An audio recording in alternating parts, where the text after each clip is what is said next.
वर्णानामर्थसङ्गानां रसानां छन्दसामपि मङ्गलानां च कर्तारो वन्दे वाणी विनायको नारायणं नमस्कृत्य नरं चैव नरोत्तमं देवीं सरस्वतीं व्यासं ततो जयमुदीरयेत् गुरुर्ब्रह्मा गुरुर्विष्णु गुरुर्देवो महेश्वर गुरुर्साक्षात् परब्रह्म तस्मै श्री गुरुवे नमः। बोलिए सियावर रामचंद्र भगवान की जय, राधावर कृष्ण कन्हैया लाल भगवान की जय, उमा महेश्वर भगवान की जय, गायत्री ब्रह्मदेव भगवान की जय, सद्गुरुदेव भगवान की जय, माता पिता गुरुदेव की जय, समस्त संतगण भगवान की जय, समस्त भक्तगण भगवान की जय। ओम नमः पार्वती पतये हर हर महादेव।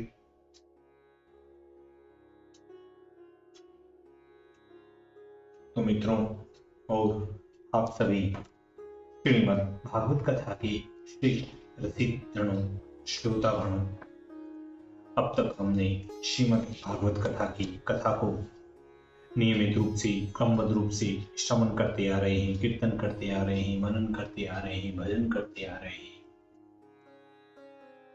तो अब हम उसी क्रम में श्रीमद् भागवत कथा के 8वें स्कंद के 19वें अध्याय की ओर कथा को अग्रसर करते हैं।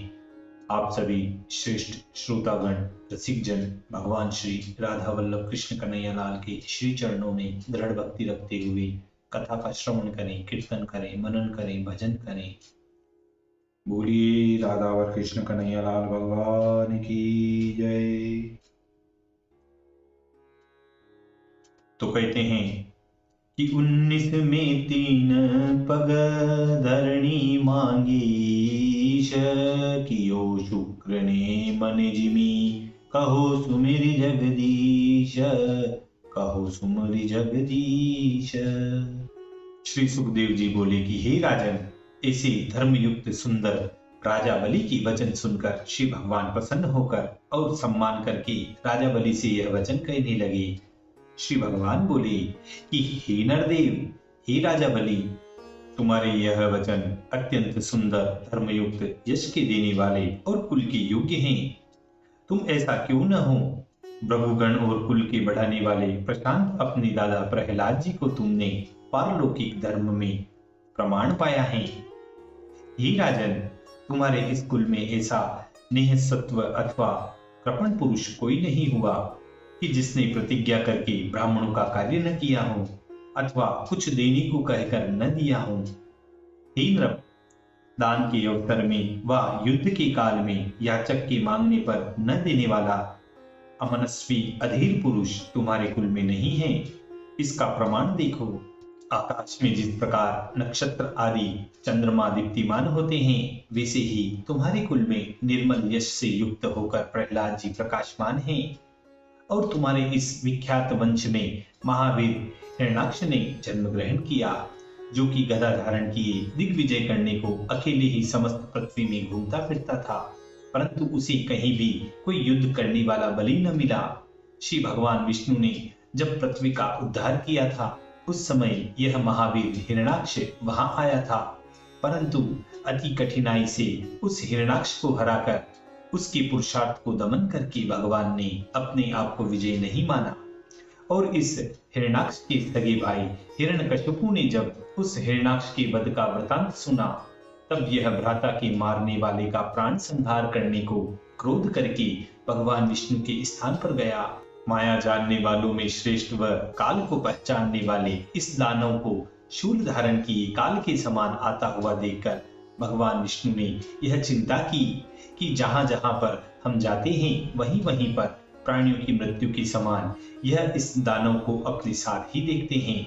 इसकी दृष्टि वही भार्ग में ही है, इससे मैं इसके हृदय में प्रवेश करता हूँ। हे राजन, भगवान वासुदेव इस प्रकार से विचार करके दौड़ते हुए उस शत्रु की नासिका के छेद से उसके हृदय में घुस गए, तथापि उनका चित्त विश्व उद्विग्न और श्वास की अग्नि से अंतर्हित हो रहा था।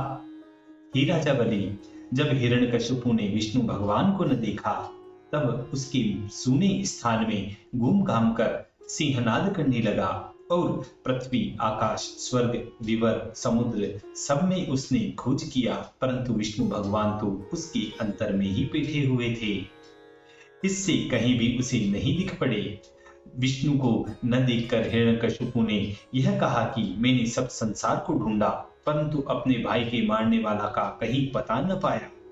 हमको जान पड़ता है कि हमारा भातृघाती उस स्थान में चला गया है कि जहां से पुरुष फिर नहीं लौटता।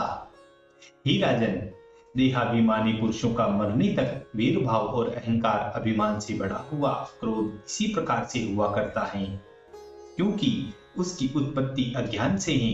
बस अज्ञानी की निर्वृत्ति होने के पहले पौरुष का छोड़ना केवल मूर्खता है। इसलिए हिरण्यकशिपु ने अपने शत्रु की खोज नहीं छोड़ी। हे असुरराज, तुम्हारे पिता प्रहलाद नंदन विरोचन ऐसे ब्राह्मण वत्सल थे कि अपना बेरी जान लेने पर भी मांगने पर द्विज वेशधारी देवता लोगों को उन्होंने अपनी परम आयु दे दी थी। तुमने भी ग्रह मेदी ब्राह्मण और पूर्वज शूरगण और उद्यम युक्त यशस्वान महात्माओं की धर्म का आचरण किया है। इसलिए हम तुमसे कुछ भूमि की भिक्षा मांगते हैं। हे दितेंद्र, हम इस अपने चरण के परिमाण की 3 पग पृथ्वी चाहते हैं। हे राजन, तुम वर देने वालों में श्रेष्ठ हो और इस जगत के सत्य सत्य ईश्वर भी हो, परंतु हम आपसे इसके अतिरिक्त और अधिक कुछ नहीं मांगते, क्योंकि विद्वान पुरुष उतना ही लेते हैं जितने का उनको प्रयोजन होता है, और उतने की ग्रहण करने से किसी प्रकार का पाप भी नहीं लगता। राजा बलि यह सुनकर अति विस्मित होकर बोले कि बड़ा आश्चर्य है। अजी हे विप्र कुमार, तुम्हारी यह बातें वृद्ध लोगों की बातों के समान है। तुम बालक हो और तुम्हारी बुद्धि अजान के समान है। तुम अपने स्वार्थ को कुछ नहीं जानते। राजा बलि की इस बात का यह तात्पर्य है कि तुम बालक के समान हो, वास्तव में बालक नहीं हो। तुम्हारी बुद्धि पंडितों की बुद्धि के समान है। तुम अपना स्वार्थ नहीं जानते, अर्थात भक्तों के अर्थ को ही समझते हो, क्योंकि स्वयं परिपूर्ण हो। भक्त का अर्थ पूर्ण करने के अतिरिक्त स्वयं आपका स्वार्थ अप्रसिद्ध है। कैसी खेत की बात है, हम सब लोगों के ईश्वर हैं। एक द्वीप को भी दान कर सकते हैं। बहुत वचनों से आराधना करके फिर तुम हमारे पास से अज्ञानी के समान केवल 3 पग भूमि का दान मांगते हो। हमसे प्रार्थना करके फिर किसी को दूसरे का याचक नहीं बनना चाहिए, इसलिए आप हमसे बहुत सी भूमि ले लीजिए। राजा बलि के वचन सुनकर श्री भगवान वामन जी कहने लगे कि जो पुरुष अजितेंद्रिय हैं, जिसने अपनी तृष्णा को नहीं जीता, उसको त्रिलोकी में जो कुछ भी श्रेष्ठ वस्तुएं हैं वे सब भी तृप्त नहीं कर सकती हैं। जो पुरुष 3 चरण भूमि से असंतुष्ट है, उसकी तृष्णा एक द्वीप पाने पर भी नहीं छूटेगी। जब ऐसे पुरुष को एक द्वीप मिल जाएगा, तब वह 7 द्वीपों की पाने की अभिलाषा करेगा। और ऐसा सुना भी है कि राजा बेन और गयादि नृपगण ने 7 द्वीपों की अधिपति होकर भी अर्थ और काम के द्वारा तृष्णा का अंत नहीं पाया। निज इच्छा द्वारा मिले हुए द्रव्य से जो संतुष्ट हैं, वे ही सुखी हैं। असंतुष्ट और जिससे अपनी आत्मा को नहीं जीता है, वह तीनों लोक पाकर भी सुखी नहीं हो सकता। इसलिए कवि लोग ने कहा है कि अर्थ और काम के लिए जो असंतोष हैं, यही पुरुष के संसार का कारण है, और देव इच्छा अनुसार पाए हुए से संतोष करना ही मुक्ति का हेतु है। हे राजन, देव इच्छा अनुसार वस्तु को पाकर संतोष कर लेने से ब्राह्मणों का तेज बढ़ जाता है। नहीं तो जिस प्रकार जल के पड़ने से अग्नि बुझ जाती है, वैसे ही असंतोषी ब्राह्मण का तेज शांत होकर नाश को प्राप्त हो जाता है। इसलिए हे वरद श्रेष्ठ, हम तुमसे केवल 3 चरण भूमि की ही प्रार्थना करते हैं, और इससे ही हमारा कार्य सिद्ध हो जाएगा, क्योंकि प्रयोजनानुसार वित्त ही सुख को देने वाला है, शेष धन कलेश का कारण होता है। श्री सुखदेव जी बोले कि हे पांडुनंदन, जब वामन जी ने इस प्रकार कहा, तब राजा बलि हंसकर बोला, कि अब आपकी जो इच्छा है वह ग्रहण कीजिए। यह कहकर भूमिदान करने के लिए राजा बलि ने जल का पात्र हाथ में लिया कि इतने में ही दैत्य के गुरु शुक्राचार्य जी विष्णु जी के कपट को जान गए और इस कारण उनको भूमिदान करने के लिए उद्यत देखकर अपने शिष्य राजा बलि पर क्रुद्ध होकर शुक्राचार्य जी यह वचन कहने लगे।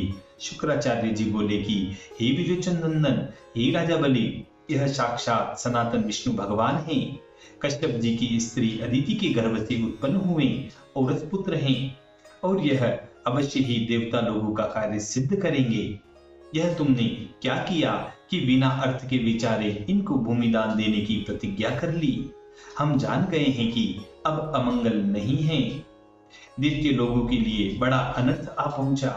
हे राजन, यह तुम्हारा स्थान, लक्ष्मी, ऐश्वर्य, तेज, यश और विद्या सब छीनकर इंद्र को दे देंगे, क्योंकि ये मनुष्य नहीं हैं, किंतु ये भगवान विष्णु माया के योग से वामन रूप हुए हैं।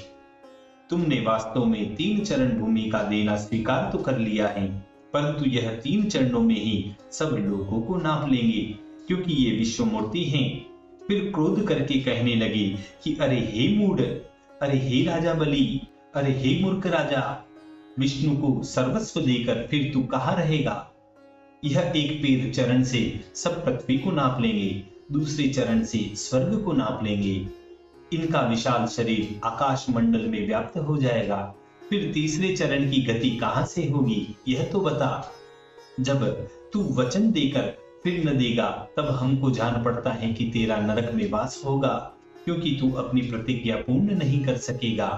अरे ओ मूढ़, जिससे अपनी जीविका जाती रहे, वह दान प्रशंसा की योग्य नहीं होता, क्योंकि संसार में जीविका वाले पुरुष के यहाँ ही यज्ञ, दान, तप और पुत्रादि कर्म हुआ करते हैं। जो पुरुष धर्म, यश, अर्थ, काम और सुजन इन पांचों के लिए अपने धन का विभाग कर देता है, वह इस लोक और परलोक दोनों में सुखी होता है। अरे अब तू इस विचार को छोड़ दे कि वचन देकर अब किस प्रकार से मिथ्या बोलूं। सत्य मिथ्या की व्यवस्था के लिए ब्रह्मवृक्ष श्रुति में जो कहा गया है उसको तू हमसे सुन। हाँ, बोल स्वीकार करके जो कहा जाता है उनका नाम सत्य है, और न जो वचन है वह मिथ्या है। यह सत्य देह रूप वृक्ष का पुष्प फल है, क्योंकि श्रुति में भी ऐसा ही कहा है। परंतु जब यह देह रूप वृक्ष ही जीवित न रहेगा, तब यह पुष्प फल कैसे होगा। इसलिए अनृत देह का मूल है, बस अनृत से ही देह की रक्षा होती है। अतएव जिस प्रकार जड़ के उखड़ने से वृक्ष सूख जाता है और शीघ्र ही गिर जाता है, वैसे ही झूठ के नष्ट होने से देह शीघ्र ही नष्ट हो जाती है, और सदा सत्य कहने से देह की यात्रा का निर्वाह होना असंभव है। इस कारण सत्य के दोष और मिथ्या के गुण तुम हमसे श्रवण करो।